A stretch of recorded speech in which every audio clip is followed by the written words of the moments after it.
जी, मेरा प्रश्न कर्ज के संबंध में है। आपके श्रीमुख से सुना है था कि अगर किसी का 1 रुपया भी कर्ज हो जाए तो दोबारा जन्म लेना पड़ेगा। तो महाराज जी, इसी चीज पर सुनकर मैं बहुत परेशान हो गया था। 1-2 रुपए तो इधर उधर हो ही जाते हैं महाराज जी। महाराज जी, अनजाने में अगर कर्ज हो जाए। अनजाने की बात नहीं, लेकिन जानकर हम बेईमानी ना करें किसी की। अनजाने में ऐसे तो कोई बात नहीं है, लेकिन जानकर हमने किसी से 500 रुपया लिया है या 500 रुपये की चीज़ ली है, तो मुझे अपने जीवन में चाहिए कि बहुत जल्दी निपटा दें, हम उसका कर्जा ना लें। बहुत ईमानदारी और धर्म से चलने पर ही हमें भगवत प्राप्ति होती है।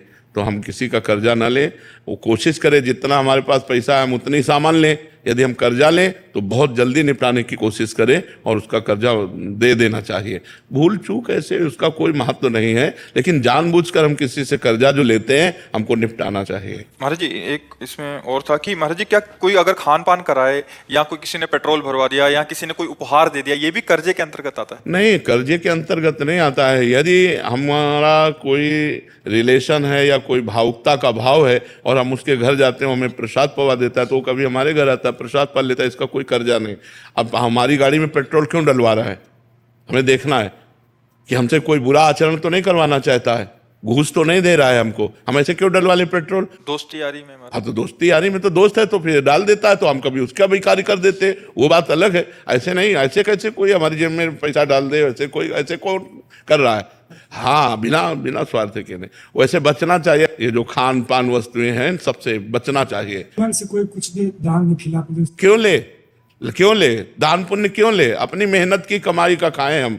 हाँ, निमंत्रण में जा रहे हैं तो हम उसको निमंत्रण देते, वो हमको निमंत्रण दे रहा है, वो खा रहे हो। बात अब रोड में कोई हलवा पूड़ी बांट रहा है, ऐसे थोड़ी करने का तुम्हारा अधिकार है कि ऐसे दे दो। तुम गृहस्थ हो, अगर तुम उसके 2 पूड़ी और हलवा पाते हो तो 100 रुपया निकालो, वहां रखो, चलो अपने धर्म से चलो, तो बात अलग है। तुम्हारे सारे सुकृत ले रहा है वो, परिक्रमा लगा रहे हो तो तुम्हारी परिक्रमा का पुण्य ले रहा है वो, तब वो हलवा हाथ जोड़ के खवा रहा है, भैया हलवा खा, वो चतुर है। ऐसे थोड़ी है कि तुम्हें फ्री पवा रहा है। आपने बोला था खिला नहीं सकते तो खाओ नहीं। हाँ, अपने धर्म की कमाई खानी चाहिए, अपनी मेहनत की कमाई खानी चाहिए। हाँ, राधे राधे। हाँ। हम जैसे 4 दोस्त आए हैं, हमारे साथ एक वो दोस्त, वो जैसे कल हमें खिला दिया बड़े होटल में। देखो दोस्त की बात अलग है। अगर वो करोड़पति है तो अपने हिसाब से खवाएगा, जब हमारे घर आएगा तो हम बोरा में बिछा करके उसको रोटी दाल पवाएंगे, वो बात अलग है। दोस्त का वो कर्जा नहीं माना जाता है। कर्जा एक अलग चीज होती है। ये खान पान, मान लो वो हमको रबड़ी पवा रहा है, हमारी सामर्थ्य तो हम चाय पिला रहे, तो तुम्हारी चाय उसकी रबड़ी की समानता कर ले गए, क्योंकि आप गरीब आदमी हो, धनी है और दोनों दोस्त हैं, तो 1000 रुपये का भोजन पवा देता है, हमारे पास पानी है तो हम केवल पानी पिला देते हैं, तो बराबर हो जाएगा। अपने मन से कोई दे दे, हाँ भाई ले जाओ। क्यों ले? ये भी तो होना चाहिए। क्यों ले? हराम का क्यों ले? हराम के खाने की आदत क्यों बनावे? नहीं लेना चाहिए, नहीं लेना चाहिए। मेहनत की कमाई हम ऐसे क्यों ले ले? ऐसे क्यों ले ले? ऐसे अधर्म क्यों? मोहम्मद जी, बच्चों का हम आजकल संस्कार देते हैं, हम लोग एक्चुअली बाहर ड्यूटी पे रहते हैं जी, कोशिश तो करते हैं सारी सुविधा दी जाए, जी। लेकिन बच्चे अपने कहीं भी जॉब करते हैं, पढ़ाई करते हैं, तो थोड़ा रास्ते से भटक जाते हैं। हाँ, आज का यही तो कह रहा हूँ बात कि वगैरह नहीं मान पाते। हाँ, हम लोग तो बाहर ड्यूटी पे रहते बिल्कुल हैं, बिल्कुल। सुविधा देते हैं, कोशिश करते हैं कि हर चीज उनको सही समय पे मिल जाए। हाँ, नहीं, आज का वातावरण इतना गंदा हो गया है कि मतलब स्कूली बच्चों में इतनी गंदगी फैल गई। जैसे आप एक अच्छे पिता हो तो अपने बच्चों को अच्छी शिक्षा देकर उन्नतिशील बनाना चाहते हो, लेकिन जब वो स्कूल में जाते हैं और उनके दोस्त मिलते हैं और वो गलत आचरण के होते हैं तो गलत आचरण डाल देते हैं। तो ये जो बच्चे जो हमारे मोबाइल रूपी गंदगी का सेवन करके गंदे विचार वाले बन रहे हैं, तो अच्छे विचार वाले बच्चों का नया संस्कार होता है, तो उनको सुख चाहिए। गंदा दृश्य दिखा के, गंदा आचरण बता करके उनके अंदर गंदगी डालते हैं। हम तो मतलब इस विषय को बहुत जोरदारी से खुला प्रवचन किया है हस्तमैथुन पे कि ये बच्चे जो गंदी आदतें सीख रहे हैं, ये जो गर्लफ्रेंड बॉयफ्रेंड, हम कह रहे फ्रेंड बनाना नहीं गलत है, लेकिन फ्रेंड बना के गलत आचरण करना गलत है। गलत आचरण मत करो, दोस्त बनाए रहो। घर में भाई बहन नहीं रहते क्या? घर में भाई बहन रहते ऐसे, स्कूल में दोस्त है, कोई फर्क नहीं पड़ता बच्चा बच्ची में, लेकिन गंदगी क्यों? गंदे आचरण क्यों? उसी का विरोध है। गंदे आचरणों का त्याग करो। फ्रेंड में कोई दोष नहीं, लेकिन फ्रेंड एक दूसरे की उन्नति चाहे, ना कि अवनति चाहे। मित्र वही जो कुपंथ निवार सुपंथ चलावा, कुपंथ से हटाकर सुपंथ में चलावे। तो आजकल तो बच्चों को संभालना बड़ा कठिन है। जहाँ जॉब करते हैं वहीं उनके ही हो जाते हैं। बिल्कुल बिल्कुल, बात को कम ध्यान देते हैं। बिल्कुल बोल दिया वो सत्य है, हम लोग जो मार्गदर्शन थे वो गलत हो जाता है। बिल्कुल बिल्कुल, यदि वो बच्चे सत्संग सुने, श्रद्धा करें और सत्संग सुने, तो हमें लगता है परिवर्तन हो सकता है। कभी कभी एग्रेसिव हो जाते हैं एकदम कि हाँ, आप हमारे ऊपर थोप क्यों रहे, भक्ति क्यों थोप रहे, आप ऐसे ऐसा ऐसा है, ऐसा ही है। पर हमें लगता है फिर भी हमें पीछे नहीं हटना चाहिए, आप भारतीय सैनिक हो है कि नहीं। अब फिर आगे बढ़ना चाहिए अपने बच्चों से मित्रवत व्यवहार करके, मित्रवत व्यवहार करके, कि बिल्कुल ऐसा उनको लगे कि पापा हमारे दोस्त हैं, कि देखो ये गलत बात है, ये आप मत करो, आगे चलकर हम आपको सब सुविधाएं देंगे, लेकिन अभी ये ठीक नहीं है। मित्रवत उनसे जानकारी करो, उनके आचरण कहाँ फिसल रहे हैं उनको पुष्ट करो। तो है तो बहुत कठिन, क्योंकि जैसा संग होता है वैसा ही रंग चढ़ता है। आज हमारे नवीन बच्चों का संग जो है वो मोबाइल है, और मोबाइल संपूर्ण है, बुरा से बुरा देख सकते हो, अच्छे से अच्छा देख सकते हो। बुराइयां देख करके बच्चे बुराइयां सीख रहे हैं और बुरे मार्ग की तरफ अनुसरण कर रहे हैं। इतने प्रवीण की माया नहीं फंसा पाई तो मनुष्य फंसा ले, ऐसी बात क्या। बचपन से बाबा जी रहे, ज्ञानी मार्ग में रहे, बहुत तार्किक। हमारी श्रद्धा ऐसी नहीं थी कि आप कुछ बोलो हम श्रद्धा कर लें। जब तक हमारी कसौटी में नहीं कसोगे तब तक चाहे जितने बड़े ऊंचे सिंहासन पर बैठे हो हमारी श्रद्धा नहीं होगी। ऐसे तार्किक। जब इस मार्ग में आए, भक्ति मार्ग में, सब खो गया, तर्क खो गया, बुद्धिमत्ता खो गई। अब तो जरा सी बात में बुद्धि लड़खड़ा के गिर जाती है और जो बोलो आप वही सही लगता है। ऐसे हम नहीं थे। हमारा आज का 20-25 वर्ष पहले का स्वरूप अगर देखोगे तो कांप जाओगे। मतलब एक कठोर संयम वाले, कठोर नियम वाले, बहुत ही कठोर साधना वाले, आज सब बदल गया। तो ये उपासना और नाम जप से होता है। जैसी उपासना होती वैसे ही हृदय होता चला जाता है। भगवान को सरल स्वभाव न मन कुटिलाई, ये बहुत प्रिय लगता है। निर्मल जन मन सो मोहि पावा, मोहि कपट छल छिद्र न भावा। तो ये तभी होता है जब डट के भजन होता है। हम जैसे जैसे भजन करते हैं वैसा वैसा हमारा स्वभाव बदलता चला जाता है। इतना बदल जाता है कि लोग उसको देख के कहने लगते हैं तो भगवान है। भगवान का चिंतन करते करते वो भगवत स्वरूप हो जाता है।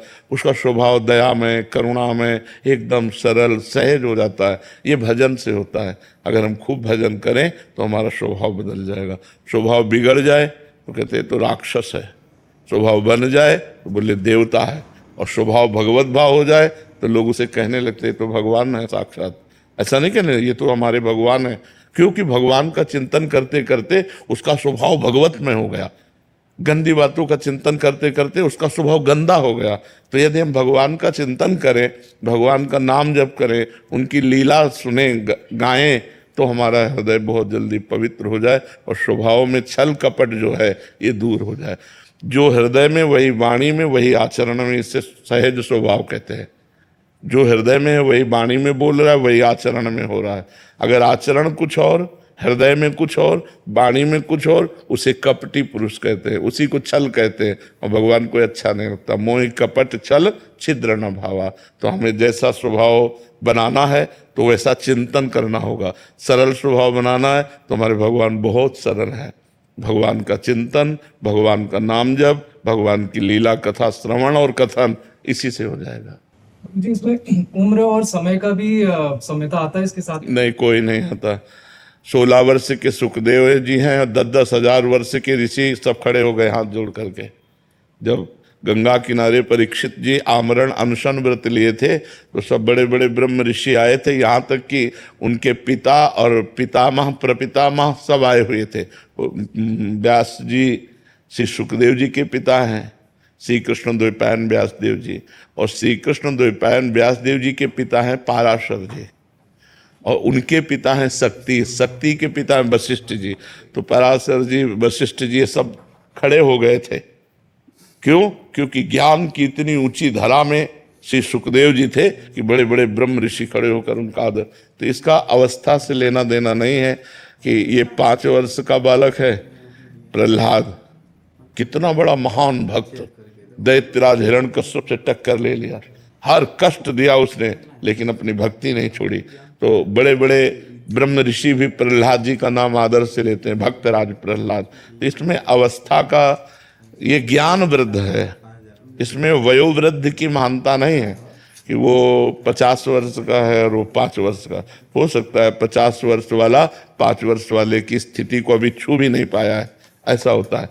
तो ये साधना पूर्व जन्म कई जन्मों से चलती है ना, तो हो सकता है किसी की इतनी सुंदर साधना हो कि बाल्यावस्था से ही वो स्थित प्रज्ञ हो, और कोई अभी साधना शुरू किया है तो बालक है उसकी नज़र में। जैसे कोई 80 वर्ष का है, अब उसकी साधना अभी शुरू हुई है कि अभी तो काखा गागा नहीं आता परमार्थ का, और वो परमार्थ का शिक्षक हो चुका है, परमार्थ को 50 चुका है, अनुभव कर चुका है। तो इसमें अवस्था का नहीं होता, इसमें ज्ञान वृद्ध माना जाता है।